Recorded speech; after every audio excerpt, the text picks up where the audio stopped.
Okie dokie. Today we're gonna figure out the shortest distance between 2 points on a plane using the calculus of variations. And let's start with the fact that the distance between any 2 points on a plane is the integral of ds. ds is the differential arc length. ds is the differential arc length, which is the square root of 1 plus y prime squared dx. So if we take these two people and plug them in for ds right here, we'll get that the distance equals the integral of the square root of 1 plus y prime squared dx. That tells us that our calculus of variation function is the square root of 1 plus y prime squared. We call that Mr. Big F right there.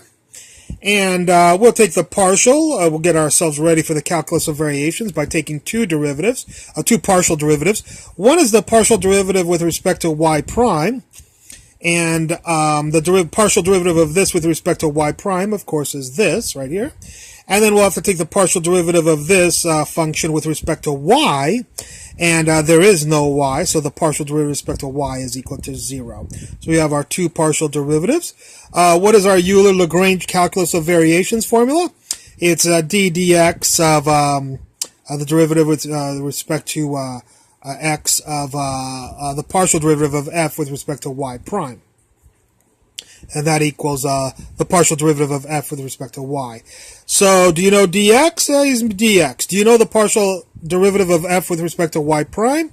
Yeah, I calculated. So we'll take all of that stuff, plug it right into there, and get all of this stuff right there. So that went right into there, which was right into there. That equals, and then do you know the partial derivative of f with respect to y? Yeah, it's 0. And so we'll plug in 0. And so our Euler-Lagrange calculus of variation formula will turn into this for our specific example. This is for any problem. This is for our problem. And this is a differential equation. We'll take the integral of both sides. The integral of the derivative will cancel, and so he'll go away, and we'll just get that. That will equal the integral of 0, which is a constant. I'm just going to write it the square root of c. You could just write it c if you want to, but if you write it square root of c, it just makes the algebra a little bit cleaner.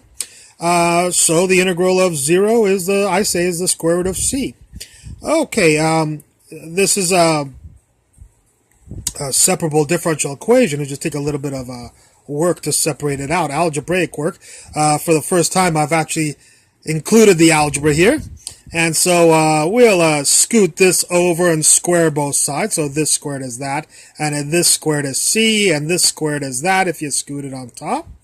And then we'll distribute this out. I skipped some of the steps. We distribute the c out. So c times 1 is right there. C times y prime squared is I scooted over, so it's negative c y prime squared, and y prime squared is right there. So algebraically, we did calculus here, we did algebra here, we did algebra here. This, we can do some algebra too. We can take the y prime squared out. We'll get 1 minus c. So we'll get c, there's the c. The 1 minus c will be right there. And then it's squared, so we'll have to take the square root of plus or minus. And then you'll have the y prime by itself, and there's the y prime by itself. If you do a little bit of algebra right there. Solve for y prime here, you'll get this. And then we'll take the integral of both sides again. And the integral of y prime is y, of course. The integral of this with respect to x, well, there is no x. So since there is no x, the integral is simply x times this constant plus some other constant we'll call b. But this right here, y equals some constant plus or minus some constant times x we can just call m right there. So m will be the plus minus and this right here, because that's a constant, and plus or minus times a constant is just simply constant. And there's the x right there, there's the plus right there, and there's the b.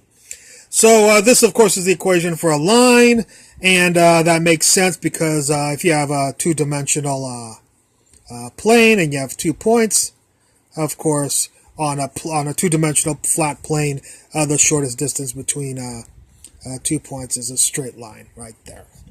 So we've just proved that using Euler-Lagrange calculus of variations formula.